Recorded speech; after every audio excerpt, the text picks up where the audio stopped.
updates, but also just to celebrate all of the accomplishments, the partnerships, et cetera. We've got good news. We believe we have more funding coming to support this work. I think today, again, is a celebration of all the accomplishments and updates from the various work groups, town hall meetings, all of the good and great communications and outreach efforts. So with that, I'm going to turn it over. I'm not seeing the actual agenda, but greetings to all. If you would just put your name and organization in the chat, that would be helpful. And we can get started with where we've been. I don't know if Kim is on. Kim, my co-chair. If she is, thank you to Kim from Martha's Table. Just really appreciate her co-leadership of the steering committee and all of the great leadership of all the work groups. So very excited to hear about where we've been, what we've done, and we'll talk a bit about where we're going. So Mustafa, I'll turn it back over to you. Thank you. All right. Thank you, Tamara. And again, thank you for your leadership. You and Kim have, really offered us some real excellent, leadership in terms of helping us get here. So I definitely want to thank you. So yeah, we are into completing the actual first year of operation. We, been at this for a while. The steering committee is going into actually its third year of existence. So this first year of operation really has allowed us to take this whole planning process to the next level. And the timeline that we have laid out, talks about what this first year has looked like. Starting in February when we received the funding from Bynum Family Foundation, which really was a starting point. And they deserve a lot of credit for supporting us, and they did it in a way that gave us just real full free support for what we're doing. They have not intervened. They've been very supportive and very willing to allow us to do things beyond what we initially contracted with. So they've been an excellent partner, excellent funding source, and we're really glad to have them as a partner in the funding source. So starting with their funding, we've been able to work with residents and beginning to prepare them. Dr. Adams is going to talk a lot more about what we've done with the residents. The data collection committee has emerged, and we're in the process of collecting the data from residents in the community that's going to really give us a sense of what the community perceives is happening. And subcommittee has been meeting and really have accomplished some good things. Starting off with Georgetown Law School and Professor Cook, and now us having our own capacity to move that. So we're at a point now where in the next couple of months we're going to be analyzing the data.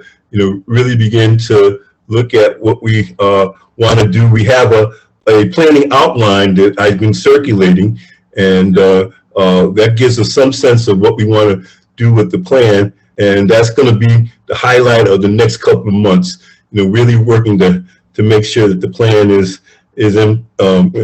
actually being accomplished, and that we're on target with that. We have a design team that is going to work with me to make that happen, and the steering committee meetings monthly will be an opportunity for us to report on what's happening with the planning process. So everybody will be kept up to date, and we'll be informed what we're doing with the plan. And we see ourselves being on target to get to the plan in June. So between January and March, we're going to, focus on the things that will help that happen.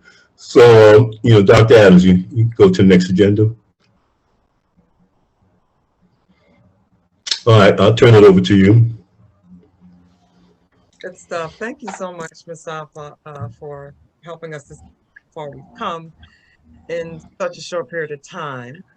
I just wanted to give a very quick overview about what we've accomplished in this time, as well as what we've done with a small amount of resources. A great amount of work has been done with a small amount of resources.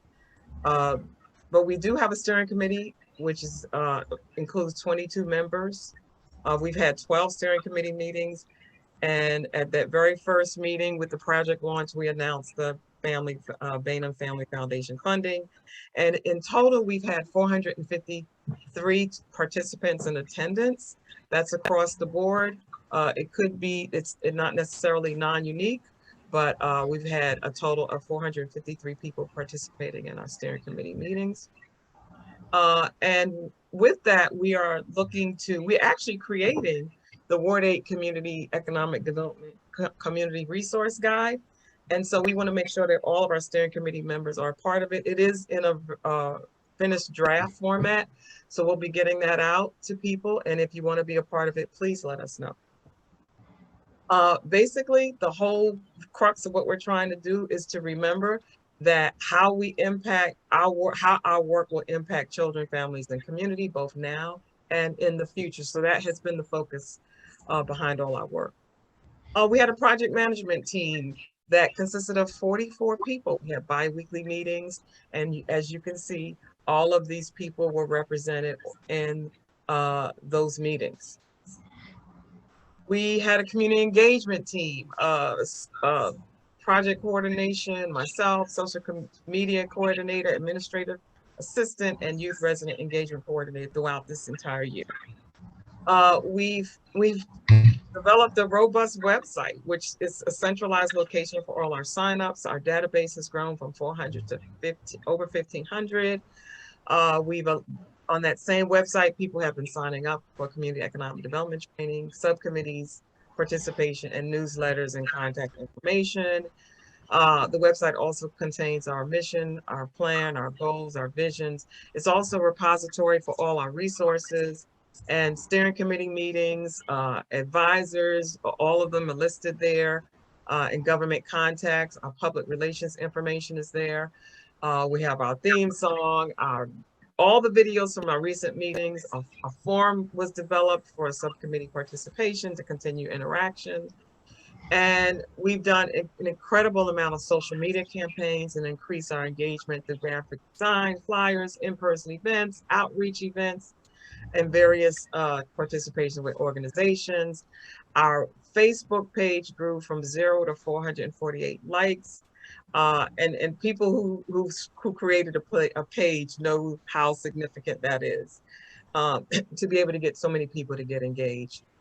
We developed the Instagram page for W8CED Connects, mostly centered around our young people, and a Twitter account with 88 followers. We also have our Streetwise app and sign-up information there as well.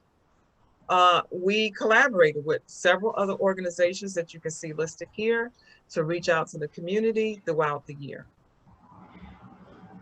We also have a communications team courtesy of the Bainham Foundation that works on our public relations and outreach to major media. And you can see the places that we've found ourselves with their support. We have done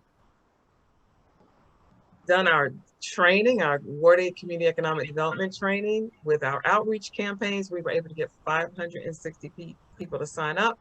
Over 150 people were trained. That was our target goal.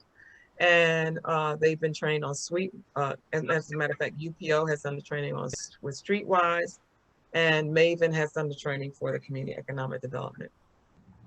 We also, through that training, as a result, we were able to train our community data collection ambassadors.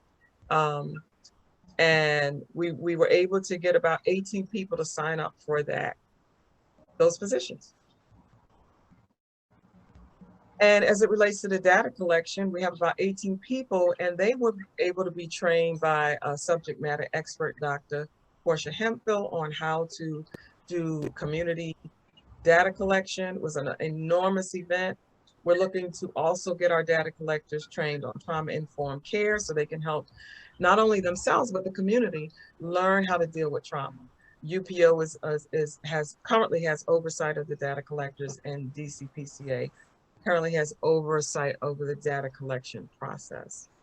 We also were able to collaborate with DC Health Matters, Howard University, and there's information or access on the table to provide incentives for data collection and also to provide recruitment and outreach support. We were able to run 11 subcommittees and town halls. All the subcommittees are listed here. And we had meetings from June to December where we engaged 601 non-unique participants. And we had so far 2 town halls, and we're creating a calendar of events for the rest of the planning process time. We also were engaged with Georgetown University, who supported that effort with the town halls. I'm sorry, the subcommittees. And Professor Cook and Professor Lee were very supportive in that. And we also had engagement with the University of the District of Columbia. As well as we had youth engagement.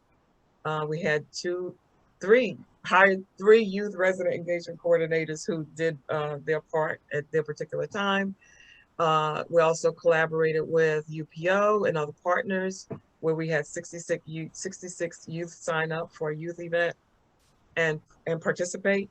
And then we also had a youth retreat where we had 12 participants. And we also did a youth event with the Office of Planning, and we connected with Marion Barry's Youth Leadership Initiative. And we reported all of that weekly, quarterly, and biannually, as well as annually, to make sure that we were staying on track and tracking our progress. And that is the accomplishments that we did this year, which was quite extensive, especially given that we're doing. Yeah, thank you, Dr. Adams. Very good job. I like the PowerPoint presentation, the colors. It reminds me of Kwanzaa, which is timely. So good presentation.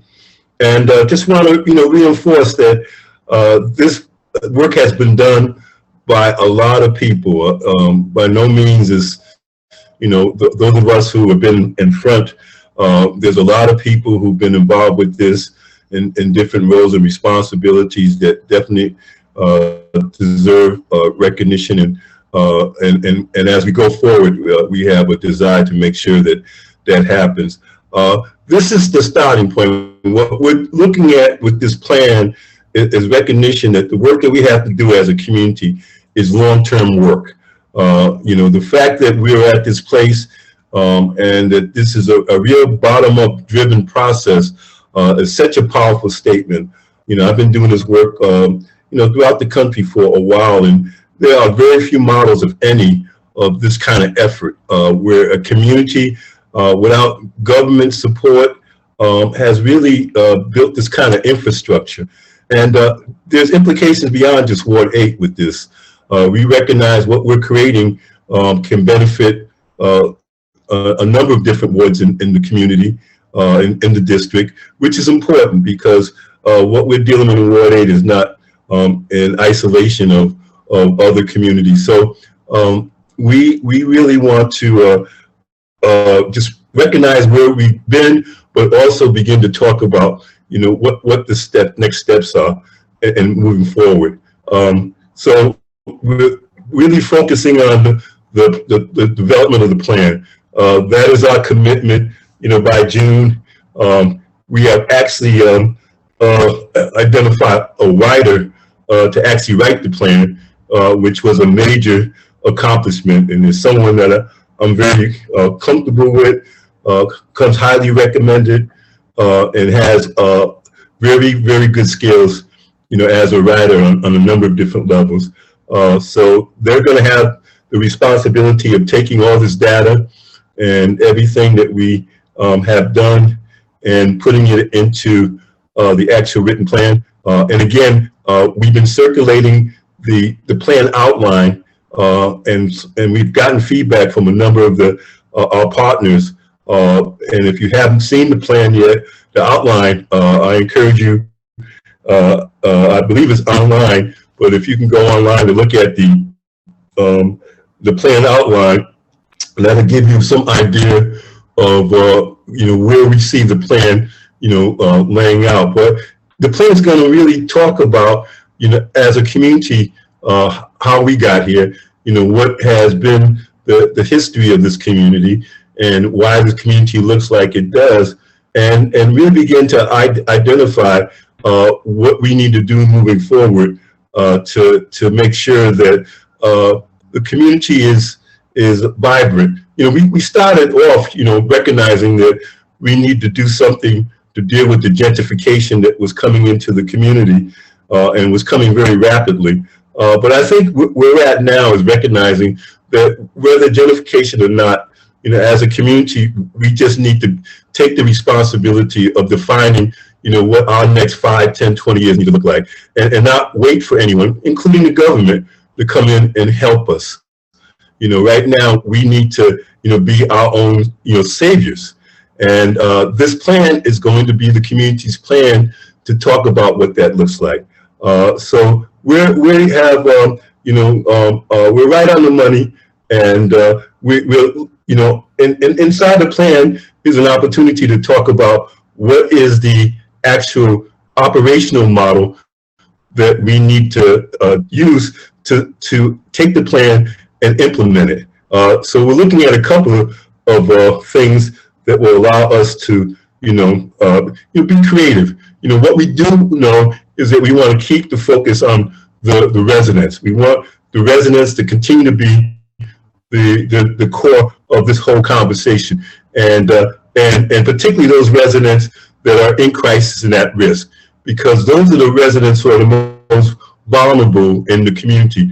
And if we don't really address them in the next couple of years, those are the ones that are going to be displaced. So our efforts with this plan is to really look at what we need to do to make sure that happens. And I'm really excited with the role that UDC, under the leadership of President Mason, is taking. He's all in. Him and his staff have committed to really working with us. He's actually getting a number of his department heads to work with us around the subcommittees.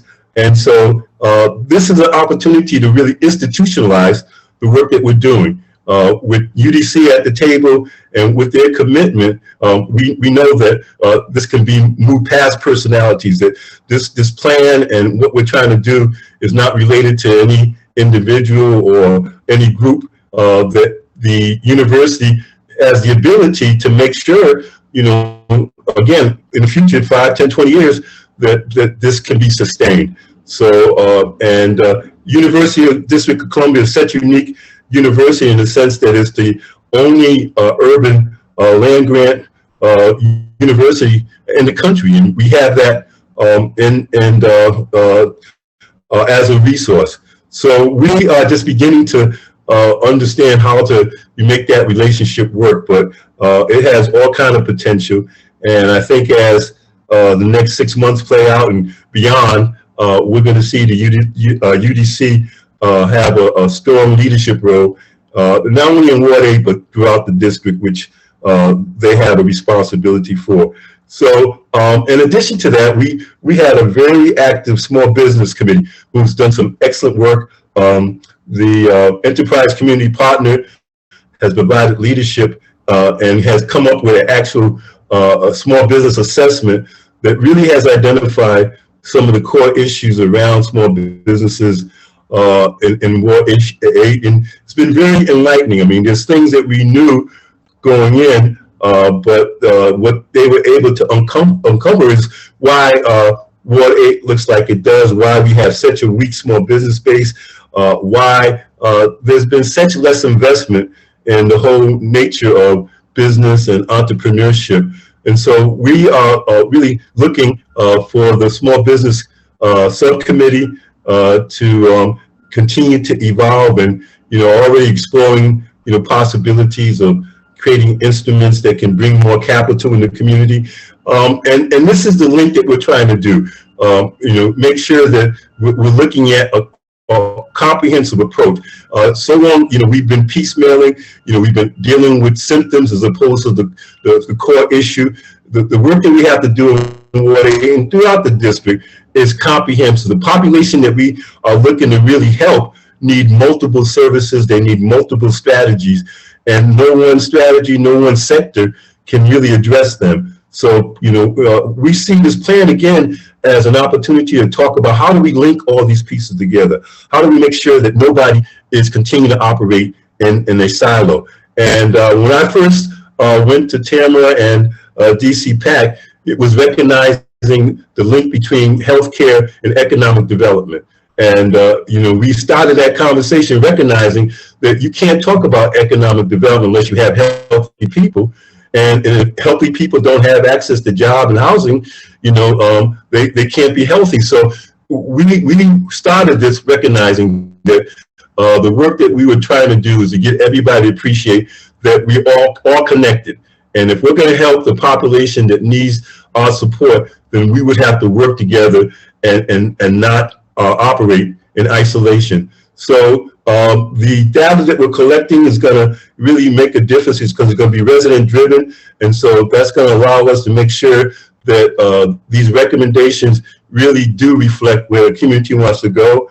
And we anticipate having the residents, really continue to be engaged. We're really looking at how to make sure that residents as facilitators are taking leadership and they have a chance to really talk about what their life looks like and that they're engaged, that this whole process, they feel that this is their process. We're working with government. The planning department has been very much a partner in making sure that we're working together to make sure that the plan actually is consistent with some of the things that they're doing, and I see that happening. We really want to take the mayor's agenda around Family Success Center and make that a core of what we're doing. And I just want to highlight a comment that Angela, who is the director of the Family Success Center for Martha's Table, she talked about this being a movement. And I think that's a powerful statement that, we have her and other individuals really appreciating that what we're doing is an actual movement, which means it's beyond just any personality. It's beyond just, something to do. It's recognition that, like any movement, there's people who see this, as a solution to some very serious issues and are willing and prepared to continue to push this. So we again are excited. We want to thank everybody for being involved. We encourage you as we keep going forward to be involved again with our forums and any other things that we're putting together. And, and again, this is a starting point. So we want you to see this as, moving to the next step. So Tamara, I'll turn it over to you for you to add any comments. Then at some point, if you want to open up the question and answers, we can do that. Great, thank you, Mustafa. I just want to give a virtual round of applause to Dr. Adams, Mustafa, the team. The work is just outstanding and amazing, and I hope everyone on the call really feels just excited about just both the engagement of so many partners, the community, and the accomplishments. So congratulations.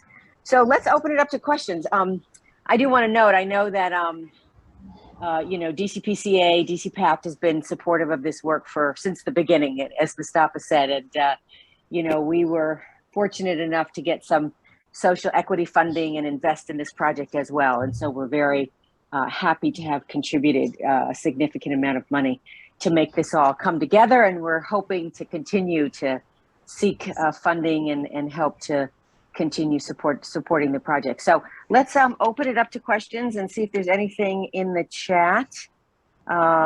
Thank you, Kim. Wonderful work. Congratulations on the collaboration. Kim, anything you want to share? I know you've been to the group a couple of times talking about the new hospital. We're very excited. There's a full workforce subcommittee with some significant recommendations. anything you want to share about that project or getting more engagement from the community? Sure. Obviously, there's a lot going on with the project, and we are hoping to have a groundbreaking, soon in the first quarter of, of 22. With that, obviously, the groundbreaking is a great indicator that the jobs associated with the construction and development of the hospital will start coming to fruition in early 22, which is super exciting to see that.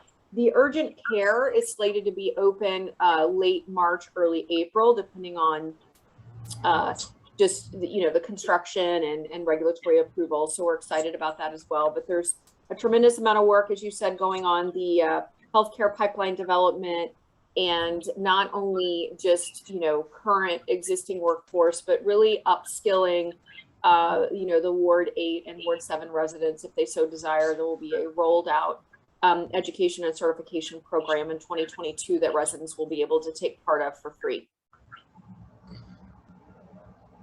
Wonderful, wonderful. And I think so keeping in the loop with regard to getting the word out to residents for that will be really essential.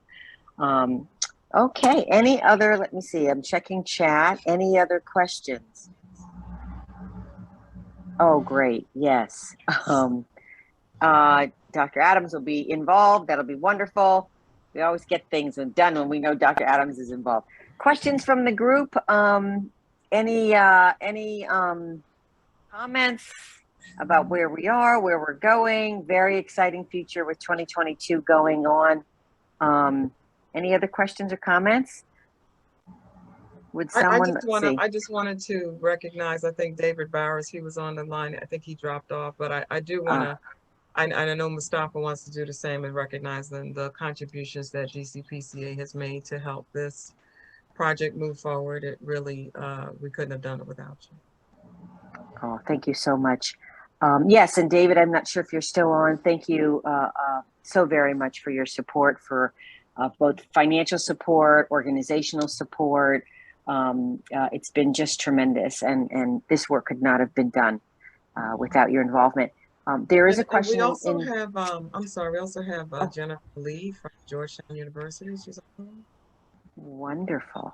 Jennifer, Georgetown was amazingly supportive. Dr. Cook and others, thank you so much. Jennifer, anything you want to share? Hi, Tamara. No, I just want to thank everyone on this team for having us involved and helping steer the subcommittee conversations as much as we can. And we look forward to hearing about next steps from you all and thinking through ways that we can continue to support this team in the year ahead. Absolutely. Thank you. There was a comment in the chat. Would someone please drop links to the report, plan, outline, a community resource guide in the chat?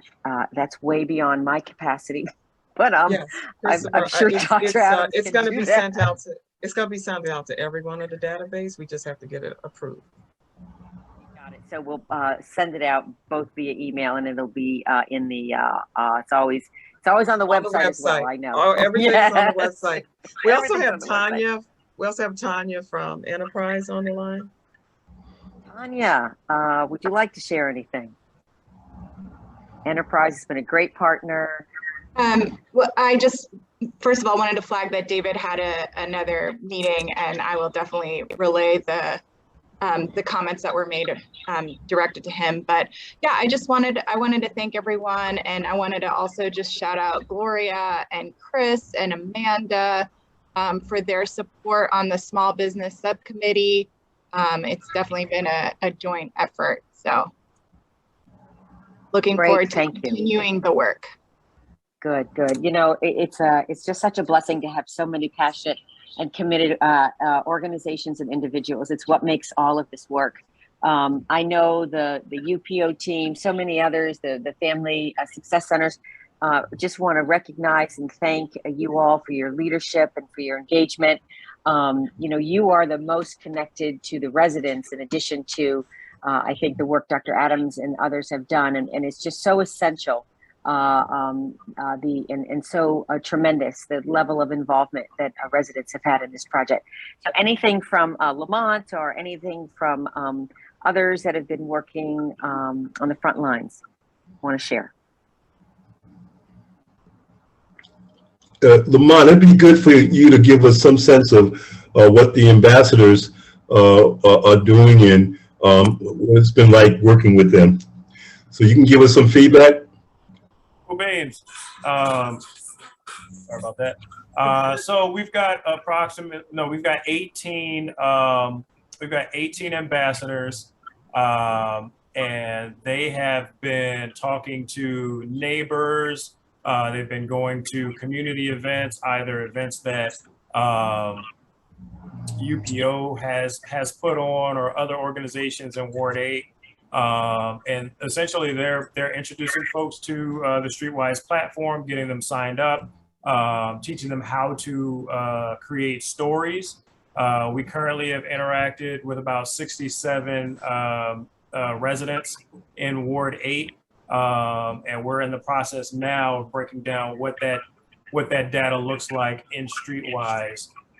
We will be meeting weekly moving forward, just to make sure that everybody is clear on what their goals are moving forward. But folks are really energized and energetic about doing this work. They love connecting with people. They love the idea of helping to contribute, growing the community voice.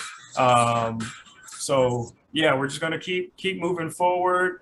We've got, I think, some upcoming trainings. We've got to connect with Ms. Knight over at Bread for the City for their TIC training. But we're going to constantly try and make sure that we're giving them the support that they need, so they feel confident, they feel more confident in going out and talking to more and more people.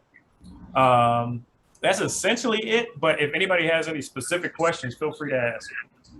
Yeah, well, thank you, Lamont, and we're definitely looking forward to the ambassadors, becoming much more of a prominent part of what we're doing.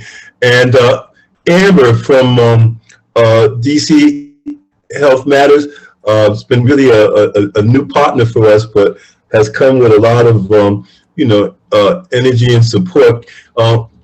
Would you like to make any comment about your experience in working with the project?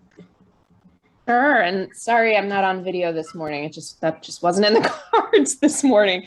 But yeah, so we, as I think everybody here has probably been briefed, we are doing our own community health needs assessment and decided we wanted to meaningfully partner with community groups who are also perhaps trying to get some data about community health and community health needs. And so we're really excited to be doing a well-being in Ward 8 survey. That will be an online survey, done with UPO and the ambassadors. Because our organization is chaired by Howard University Hospital, we have had to go through the review process for our research with Howard University, and that continues to be ongoing, although we did get some feedback last week about just some itty-bitty nitty-gritty things that we had to change in our application or clarify wording or answer questions about certain pieces that they wanted more information about. So I do think we're very close to approval. We did have a conversation with our steering committee at our last meeting, which was last week, where we talked about the fact that the timing is really starting to get away from us, and not wanting to, because our report needs to be starting to be written now, that we did not want to sell short our well-being survey efforts by, superficially cutting the time off just to fit our own deadlines. So we've agreed that no matter what our own IRB deadline, process is, no matter what our own deadlines are for producing our own report, that we would continue all of our commitments to the survey regardless. So we won't be necessarily treating it as just this project that has to shoehorn into our timeline, but we would, as soon as we get approval, get the survey live, give it a really meaningful amount of time to be disseminated, distributed, facilitated, give people a lot of time to complete their, to participate. And then if we need to, for our own report purposes, we might just say, here's some preliminary data. We'll do a full report at a later time. So I just wanted to assure everybody that our full commitment to the full process of that well-being survey remains intact, no matter what the other deadlines for our other projects are. And so hopefully we can have a robust survey process and get that to, get it closed in a time that allows you all to also use it meaningfully in your survey, but not like artificially cut it off if it's really, got steam and is going. And so we will still be offering incentives for people to fill out the survey of a $25 Target gift card. We will still be, sending flyers and postcards out to groups to try to get the word out and the link out about that. And so our commitment to that survey is still robust, although, we appreciate everybody's patience with this approval process from the academic side. Thank you, Amber. Really important work, and we appreciate sometimes things that are a bit out of our control. So we do appreciate the efforts. Others. Tamara, I want to take the time to introduce one of our new members to the design team. She's on the meeting, Jamila White, who is a resident of Ward 8, an ANC commissioner in 8C, and has a lot of experience working in the community, around development. Jamila has been really helpful in the initial phases of the subcommittees and has been very active. So Jamila, can you just come on and introduce yourself? Good morning, everyone. It's a pleasure to be with you all today. Sorry I can't be on camera. I'm headed to Berry Farms Rec Center because we're having a East of the River Mutual Aid Winter pop-up tomorrow. And I just got to get some stuff straight from there. I'm very so happy to be with Mustafa and just, very privileged that he sees kind of the value that I bring and his leadership that he's brought to our community, and happy to bring the voice of Anacostia to this conversation as well. Mustafa and Dr. Laverne have been so helpful to us throughout this process. Our company is a small women-owned, Black women-owned racial equity and transformation company, Blackwity, and we're just so happy to be a partner in this process.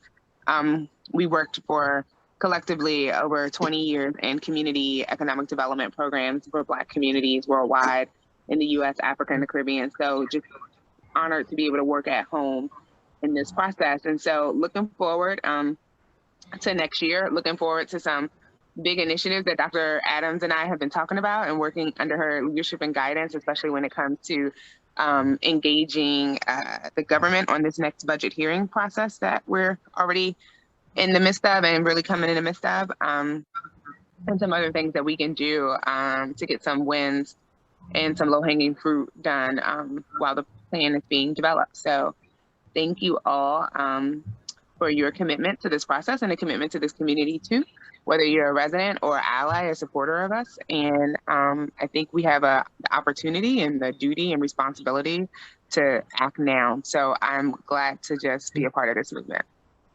Yeah, thank you, Jamila. Amazing, thank you. And so fortunate to have your expertise and knowledge on the team. So thank you so much. Mustafa, who else do we want to, anyone else want to share? Yeah, well, let me say, it's been amazing as we have evolved, how many residents in Ward 8 have expertise that tend to be utilized outside the community. And we're just starting to, get appreciation of what that looks like. I mean, Dr. Hemphill, who's been chairing the data connection, she's recognized nationally and worked under the Obama administration to work with communities, and she's right in our backyard. So, the community should feel really proud of the kind of, people that we have, in the community. And I just want to highlight that because Jamila and Dr. Hefted and others, really represent the real potential of the community. But I also want to recognize Deborah from the planning department. Deborah's been at the table very beginning. The planning department has been working with us. They were one of the earlier DC departments, them and the Department of Health. Deborah, would you like to make any comments about the planning department's support of the planning process? You're muted. We cannot hear you. You might try to call in. Well, okay, Deborah, we're not, we'll get back to you, but I definitely want to recognize. Comments in the chat. Yeah, just wanted to recognize we're actually, working with the planning department.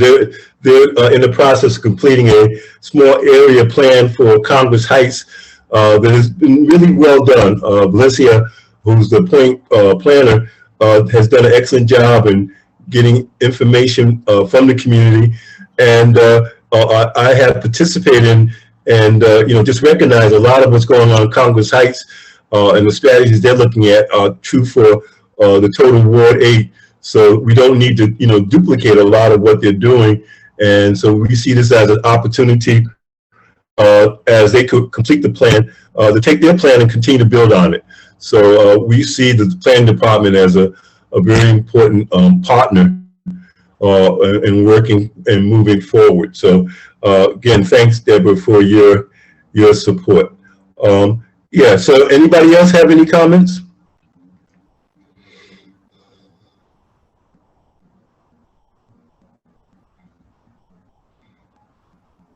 No, feel free. It's been a great meeting. Let's see, we've got some health centers on, we've got many others on.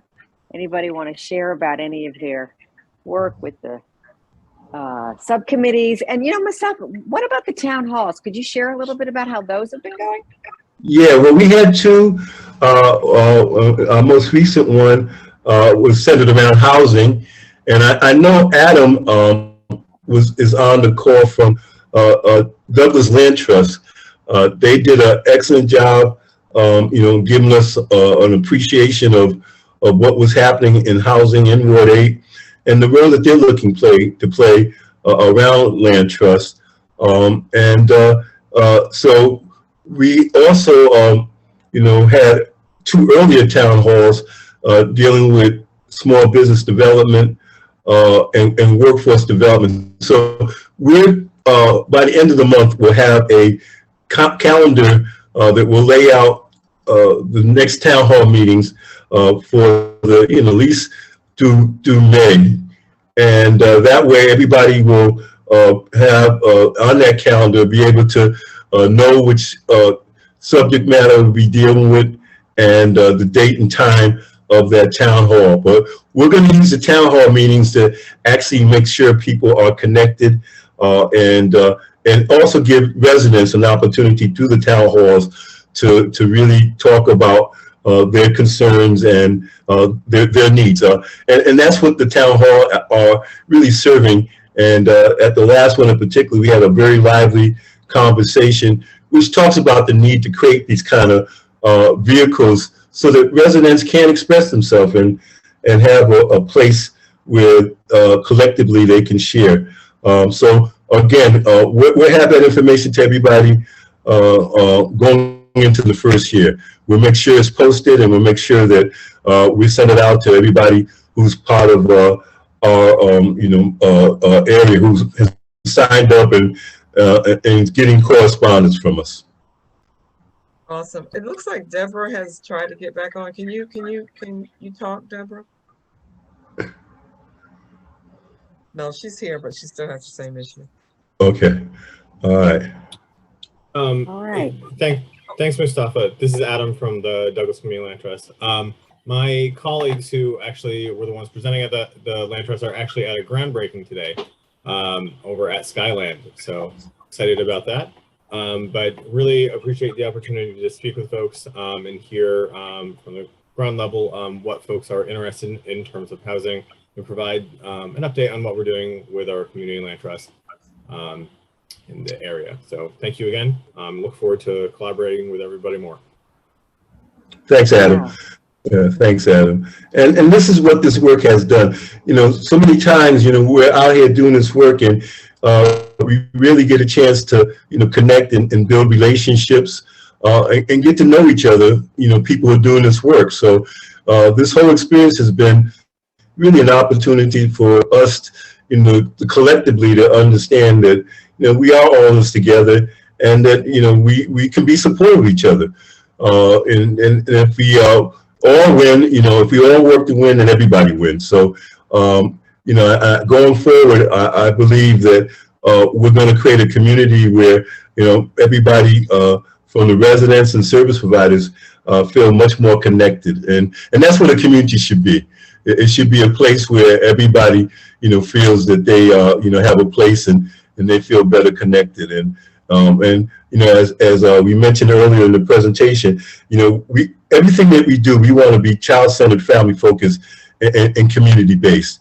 We have to measure the wealth of and health of our community by our children.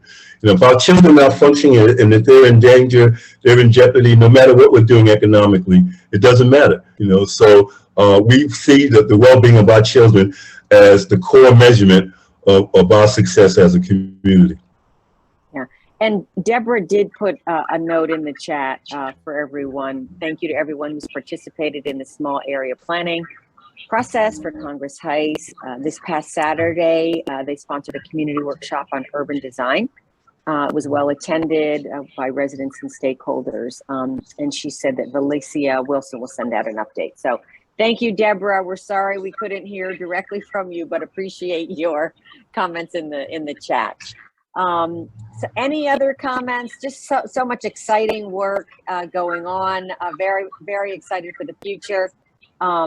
Anyone else want to share anything? Any announcements before we close out our wonderful meeting?